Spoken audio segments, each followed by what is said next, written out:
Alvíceras, Êxodo frente e verso, hoje o capítulo 5º pela Bíblia de Estudo da editora Vozes. Na tela, você vê que o capítulo 5º começa com a perícope Primeiro Choque com o Faraó, e ele segue até o capítulo 6º, somente uma perícope, portanto. Primeiro choque com o Faraó. Em seguida Moisés e Arão apresentaram-se ao Faraó e lhe disseram: Assim diz o Senhor Deus de Israel: Deixa partir o meu povo, para que me celebre uma festa no deserto. 2. Mas o Faraó respondeu: E quem é o Senhor para que lhe devo obedecer, deixando Israel partir? Não conheço o Senhor, nem deixarei Israel partir. Eles disseram: O Deus dos Hebreus marcou um encontro conosco. Deixa-nos ir a 3 dias de viagem no deserto para oferecermos sacrifícios ao Senhor nosso Deus. Do contrário, a peste e a espada nos atingirão. Pausa para comentário. Perceba que aqui na edição da editora Vozes, nós temos notas de rodapé, identificadas pelas letras alfabéticas, e temos também as afirmações de Moisés, de Deus ou de qualquer outro personagem, grafadas entre aspas, porque então o discurso direto ele vem bastante bem identificado, né? Aqui também você tem outra fala de Arão e Moisés se reportando a Faraó também entre aspas, ok? Muito bem. Vamos continuar. Versículo 4. Mas o rei do Egito lhes disse: Por que vós, Moisés e Arão, levais o povo a descuidar dos trabalhos? Pausa para comentar. Veja o aposto, né? Mas o rei do Egito lhes disse: Por que vós, Moisés e Arão, levais o povo a descuidar dos trabalhos? Esse aposto não vem em várias outras traduções. Continuando. Ide para vossas tarefas. 5. E o faraó acrescentou: Eles já são mais numerosos que a população local, e vós quereis fazê-los interromper suas tarefas. Veja, aqui a tradução aqui da editora Vozes, diferentemente da maioria das outras, ou até de todas as outras traduções, ela deixa bem claro que quem é numeroso, para além da quantidade de pessoas da população local, é o povo hebreu. Deixa bem claro que o povo hebreu tem uma quantidade maior do que o povo egípcio. Eles já são mais numerosos que a população local. É o que traz o texto. 6. Naquele mesmo dia, o faraó deu aos feitores do povo, outra expressão que até agora só apareceu aqui na editora Vozes, na Bíblia da editora Vozes. Feitores do povo. Naquele mesmo dia, o faraó deu aos feitores do povo e aos chefes de turma, outra expressão também que até o momento só apareceu aqui, chefes de turma, a seguinte ordem. 7.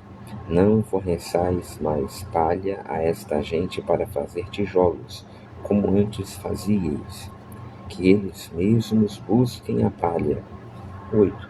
Mas exigi a mesma quantia de tijolos de costume, sem tirar nada. São os preguiçosos e por isso reclamam. Queremos ir oferecer sacrifícios ao nosso Deus. Carregai estes homens com mais trabalho para que estejam ocupados e não deem ouvidos a palavras mentirosas. 10. Os feitores do povo e os seus chefes de turma, lembrando aqui, pausa para comentário, feitores do povo são hebreus, chefes de turma são egípcios. Foram, pois, dizer ao povo: Assim diz o faraó, não vos darei mais a palha. devereis ir buscar a palha onde a puderdes encontrar. Em nada, porém, será diminuído o vosso trabalho. O povo espalhou-se por todo o Egito em busca de palha, mas os feitores pressionavam-nos, dizendo: terminai a tarefa marcada para cada dia, como quando havia palha. Ou seja, pausa para comentário. Hebreus disseram aos outros hebreus: terminai a tarefa marcada para cada dia, como quando havia palha. Quem disse isso? Hebreus. A quem? A outros hebreus. Mas que hebreus foram esses que disseram isso aos outros hebreus?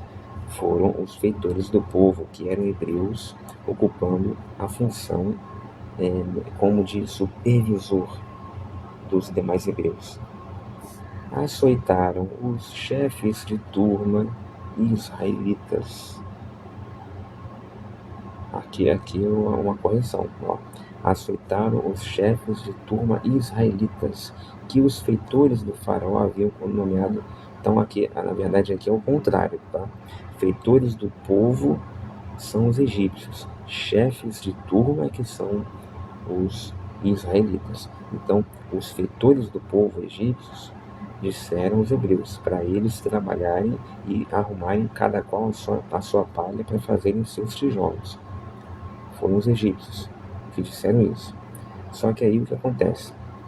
O povo não entregou a quantidade de tijolos necessária, e aí então esses feitores do povo, que eram egípcios, açoitaram os chefes de turma israelitas, que eram supervisores dos seus compatriotas, vamos dizer assim, israelitas.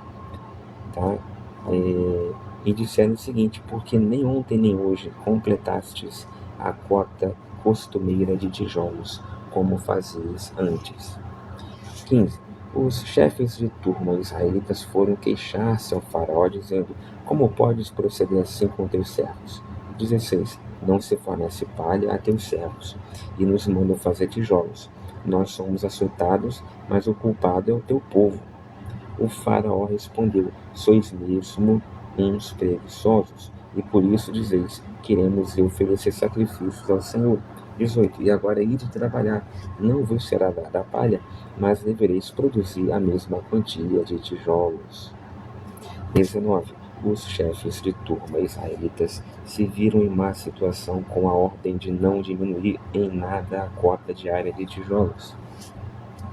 20.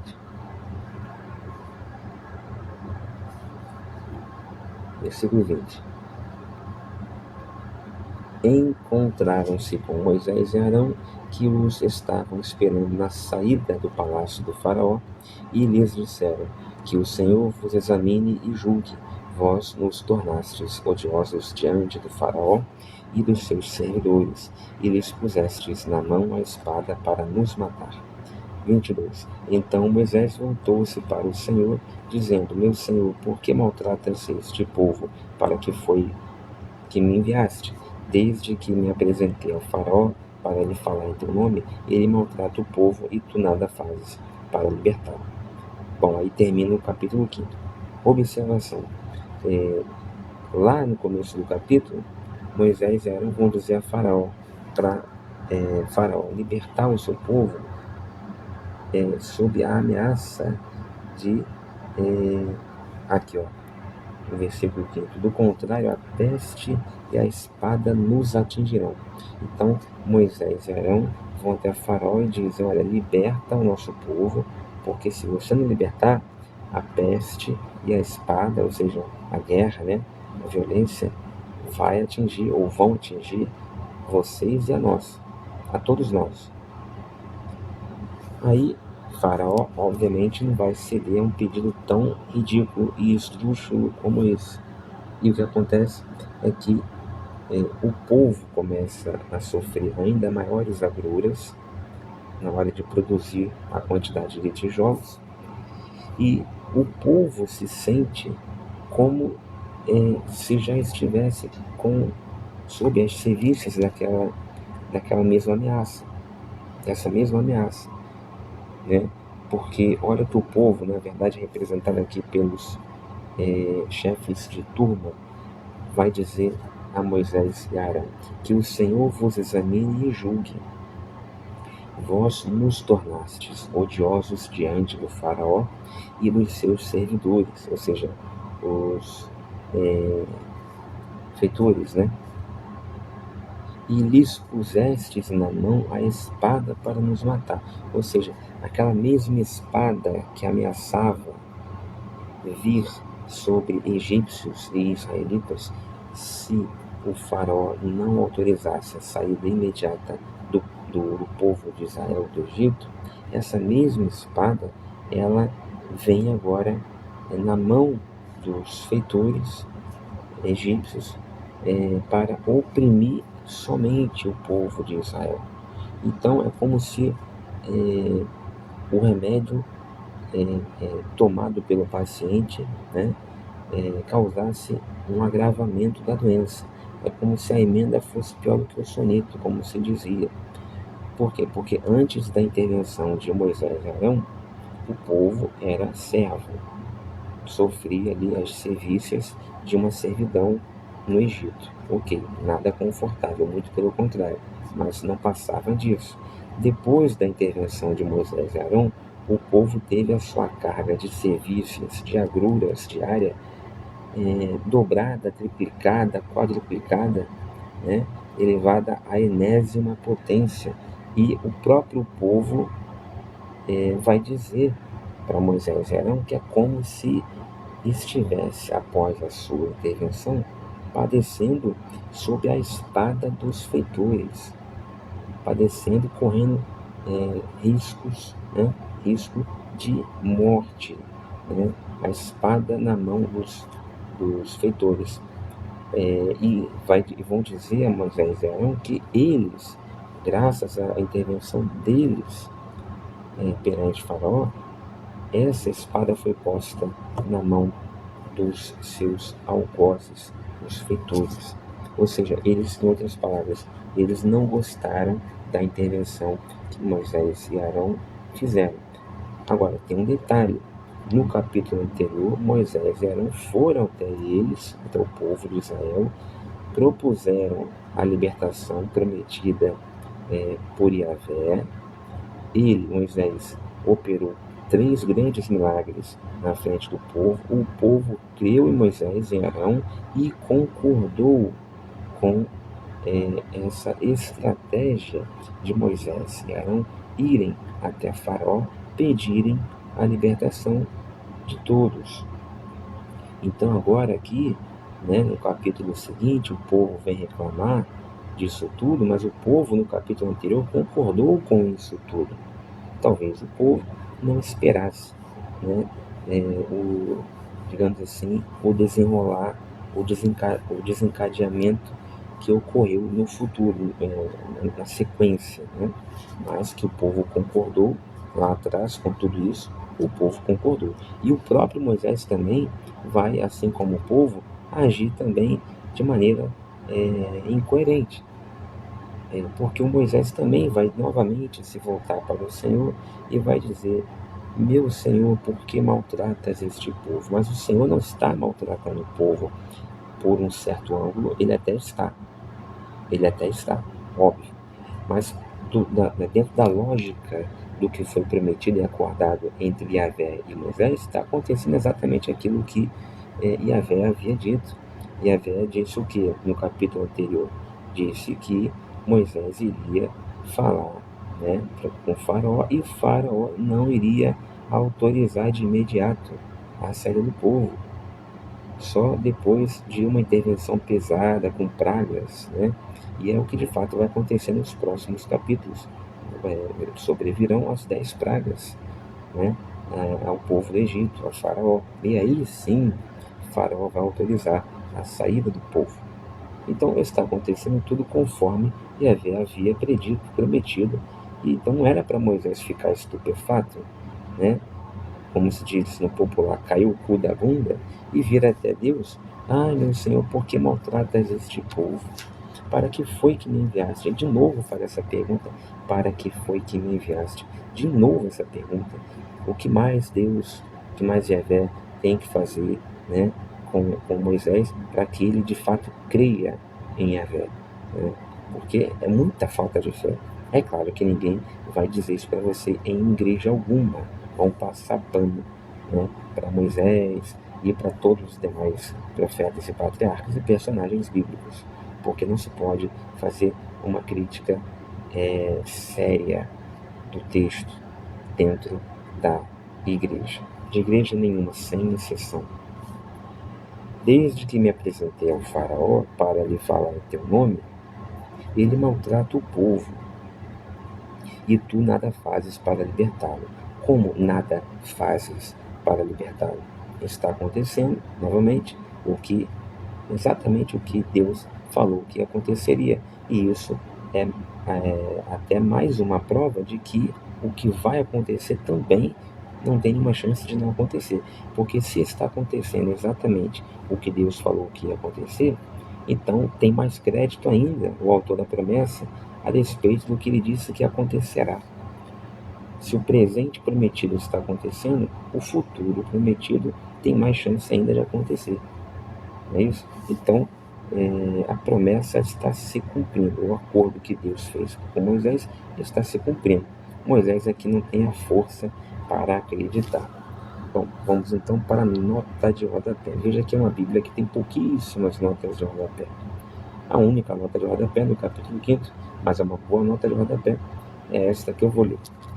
Como pastores seminômades, Gênesis 47, do 2 ao 5, os israelitas tinham o costume de oferecer sacrifícios no início da primavera, a fim de obterem proteção divina para os rebanhos. Moisés pede por isso a Faraó para que libere o povo de pastores escravizados para cumprirem o dever religioso. Um pedido ridículo, tá? Pedido ridículo. Como é que Moisés vai até Faraó e pede para libertar centenas de milhares, segundo os cálculos da própria Bíblia, de israelitas do Egito, sendo estes israelitas a principal mão de obra, segundo a própria Bíblia Sagrada, do faraó. É óbvio, né? É como chegar numa empresa, numa fábrica, e pedir para o chefe da fábrica liberar todos os trabalhadores, né? E mais um caminho de 3 dias deserta dentro para chegar e mais 3 para voltar. Então são 6 dias sem os trabalhadores da fábrica, né? Exatamente o que acontece aqui. Moisés vai propor ao faraó que todos, né, todas as centenas de milhares de israelitas deixem o Egito por quase uma semana para fazer uma festa e voltem, né? Voltem depois desse ato de tempo. Um pedido totalmente esdrúxulo, ridículo, sem cabimento. É óbvio que o faraó não vai deixar. Moisés pede por isso ao faraó para que libere o povo, e aí vai dizer o faraó que vê nisto um pretexto para abandonarem o trabalho e endurece mais ainda a opressão.